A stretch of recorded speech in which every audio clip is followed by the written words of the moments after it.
அனைவருக்கும் வணக்கம். இன்னைக்கு உற்சாக நியூஸ் சேனலை எதை பற்றி பார்க்க போறோம்னா, மருதமலை.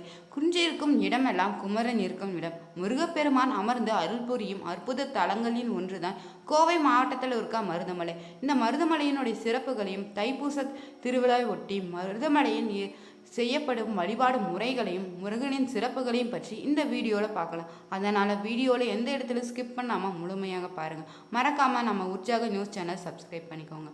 வாங்க வீடியோக்குள்ளே போகலாம். மருதமலை முருகனை பற்றி ஒரு அரிய தகவல் என்னன்னா, மருதமலை முருகனின் அருள் பெற்ற பாம்பாட்டி சித்தர் முருகனுக்கு புதிய சிலை வடித்தாராம். அந்த சிலையே கருவறையில் இருக்குதுன்னு சொல்றாங்க. 2 கரங்களுடன் உள்ள இந்த முருகப்பெருமான் பழனி முருகனை போலவே கையின் தண்டத்துடன் இடது கையை இடுப்பின் வைத்தபடி தண்டாயுத பாணியாக காட்சியளிக்கிறார். தலைக்கு பின்புறத்துல குடுமியும் இருக்குது. காலின் தண்டை அணிந்திருக்கிறார். தினமும் ராஜ அலங்காரத்திலும் விபூதி காப்பு, சந்தன காப்பு என 3 வித அலங்காரத்துடன் காட்சியளிக்கிறார். விசேஷ நாட்களிலும் வெள்ளி காப்பும், கிருத்திகை மற்றும் தைப்பூச நாட்களில் தங்க கவசம் அணிவிக்கப்படுது. அர்த்தம ஜாம பூஜையில் மட்டுமே இத்தல இறைவனை தண்டாயுதபாணியாக சுய ரூபத்தில் தரிசிக்க முடியும். அப்போது இறைவனுக்கு ஆபரணமும் கிரீடம் என எதுவும் இல்லாமல் வெட்டி மட்டும் அணிவித்திருப்பாங்க. மலைப்பாறைகளுக்கு மத்தியில உள்ள குகையில பாம்பாட்டி சித்தர் சன்னதியும் உள்ளது. வலது கையில் மகுடியும் இடது கையில தாடியுடன் வைத்து இவர் அருள்பாலிக்கிறார். இவருக்கு அருகில சிவலிங்கமும் நாக திருமேனி கல் உள்ளது. முருகப்பெருமானுக்கு பூஜை முடிந்ததும் பாம்பாட்டி சித்தருக்கும் பூஜை செய்யப்படுதான். பாம்பாட்டி சித்தர் தற்போது இங்கு முருகனுக்கு பூஜை செய்வதாக ஐதீகமும் உள்ளது. தினமும் இவரது சன்னதியில ஒரு பாத்திரத்தில் பாலை ஊற்றி வைத்து விடுவாங்க. மறுநாள் இந்த பாலை முருகனுக்கு அபிஷேகத்துக்கு பூஜை செய்வதற்காக பயன்படுத்துகிறாங்க. பாம்பு முருகன்னா பாம்பாட்டி சித்தர் சன்னதியில் உள்ள பாறையின் நாக வடிவம் ஒன்று உள்ளது. இந்த நாகத்தின் வடிவிலேயே பாம்பாட்டி சித்தருக்கு முருகப்பெருமான் காட்சி கொடுத்ததாக தல புராணம் கூறுது. இந்த நாகத்தை முருகப்பெருமானாகவும் பாவித்து பக்தர்கள் அனைவரும் வழிபாடு செய்து வர்றாங்க. இதன் பின்புறம் பீடம் போன்ற அமைப்பில் 3 வடிவங்கள் உள்ளது.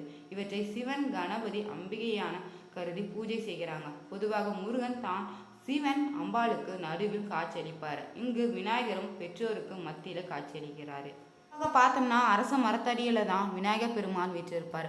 ஆனா இந்த ஆலயத்துல அந்தி, வேம்பு, பன்னி, கோரக்கட்டை என 5 மரங்கள் இணைந்து வளர்ந்திருக்கும் மரத்தடியில விநாயகர் பெருமான் காட்சியளிக்கிறார்.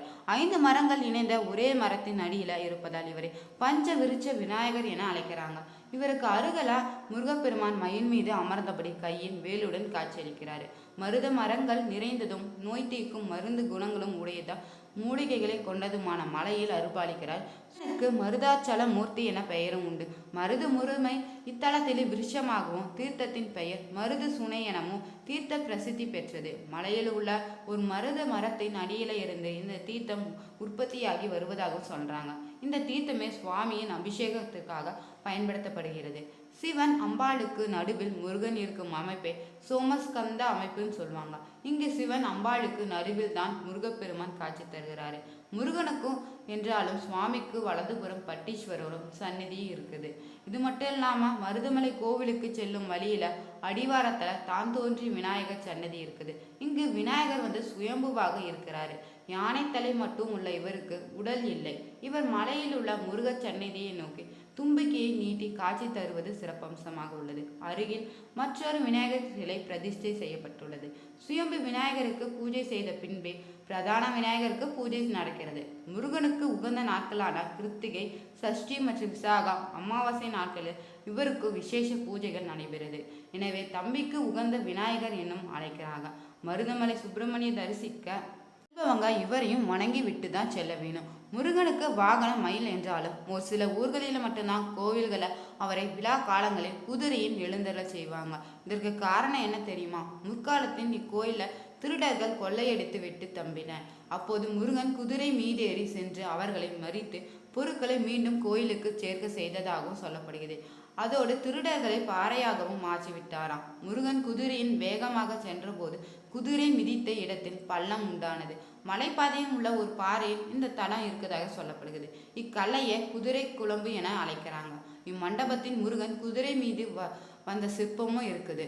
புராதனமான சிவன் கோயில்களில் சிவன் சுயம்பு லிங்கமாக இருப்பார். ஆனால் இத்தலத்துல முருகன் சுயம்பு மூர்த்தியாக இருக்கிறாரு.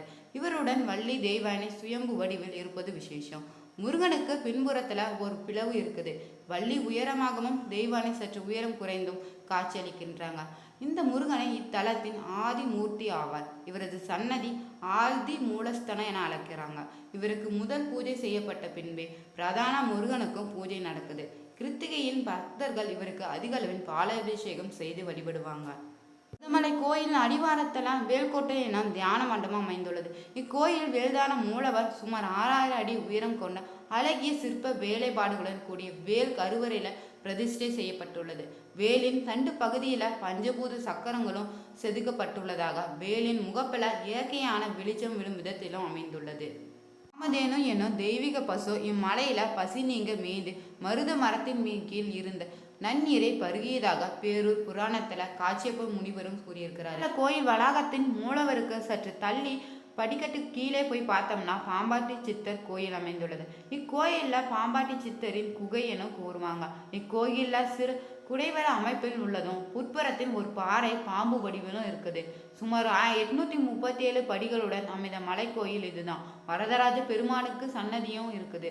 பாம்பாட்டி சித்தர் சன்னதி செல்லும் வழியில் சப்த கன்னிய சன்னதி இருக்குது. ஆடி பெருக்கின் போது இங்கு விசேஷ வழிபாடும் நடக்கப்படுது. மலை கோயிலுக்கு செல்லும் வழியில நடுவே இடும்பன் சன்னதி இருக்குது. இச்சன்னதி எது புலி வாகனமும் உள்ளது. பாம்பாட்டி சித்தர் சன்னதியில பாறையின் நாக வடிவம் இருப்பதாகவும் இந்த நாகத்தின் வடிவிலேயே பாம்பாட்டி சித்தருக்கு முருகன் காட்சி அளித்ததாகவும் சொல்றாங்க. இந்த நாகத்தை முருகனாகவே பாவித்து வழிபடுகின்றன. இதன் பின்புற பீடம் போன்ற அமைப்பில் 3 வடிவங்கள் உள்ளதாகவும் சிவன் கணபதி அம்பிகையாக கருதி பூஜை செய்து வருகின்றன. பொதுவாக முருகன் தான் சிவன் அம்பாளுக்கு நடுவில் காட்சி தருவார். ஆனால் இங்கு விநாயகர் பெற்றோருக்கு மத்தியில் காட்சி தளிக்கிறார். குமரன் வீற்றிருக்கும் குன்றிற்கு மலைகளின் மருதமலை தனிச்சிறப்பு உண்டு. இந்த மலையில மட்டுமே தேரோட்டம் உண்டு. மற்ற மலைகளில் தங்க ரதம் மட்டுமே வலம் வரும். இங்குள்ள தேர் 20 அடி உயரமும் 18 அடி அகலமும் 10 டன் எடையும் கொண்டதாக இருக்குது. வைகாசி விசாகத்தன்று முருகனுக்கு 108 பால்குட அபிஷேகம் நடக்குது இந்த மருதமலை முருகன் கோயில. தைப்பூசத்தை ஒட்டி 10 நாட்கள் பிரம்மோற்சவத்தும் நடத்தப்படுகிறது இக்கோயில. தன்று காலையில திருக்கல்யாணமும் மாலையில தேர்திருவிழாவும் இங்கு சிறப்பாக நடத்தப்படுது. அன்று சுவாமி யானை வாகத்துல எழுந்தருளி தினமும் மாலையில தங்க ரதத்திலும் சுவாமி வலம் வந்து பக்தர்களுக்கு காட்சியளித்து வருகிறார். வழிபடும் போது இந்த மருதமலையில் கோயிலில் உள்ள முருகனை எப்படி வழிபடுனா, கோயிலின் ஆதிமூலத்தின் தானத்தில் வீற்றிருக்கும் அருள்வாளிக்கும் முருகனை நாம் தரிசனம் செய்யணும். பின்னர் பஞ்சமுக விநாயகரை வழிபட்ட விட்டு மூலவர் முருகனை மனமுருகி தரிசனம் செய்யணும். அதன் பிறகு மரகத அம்பிகையும் வரதராஜ பெருமாளையும் நவகிரக சன்னதியை வழிபட வேணும். மேலும் கோயிலில் பாம்பாட்டி சித்தர் சன்னதி சப்த கன்னிய சன்னதிகளும் உண்டு. படிக்கட்டில் வீற்றிருக்கும் இடுமன் சன்னதியும் வழிபட வேணும். முன்னோர்கள் வனத்தை இருப்பிடமாக கொண்டு வாழ்ந்து வந்தாங்க. பின்னர் நாகரிக வளர்ச்சியால காடு கெட்டு நாடாகப்பட்டது. பின்பு தெய்வங்களும் பெருங்கோயில்களும் அமைந்திருந்தாங்க. இவ்வாறு கோயில அமைக்கப்பட்ட போதிலும் அதில் இருந்த மரத்தின் அழிக்காமை அதனை இன்றளவும் தல விருட்சமாக வைத்து வருகின்றன. அவ்வகையில மருதமலையில் இங்கு தல விருட்சமாக மருது உள்ளது.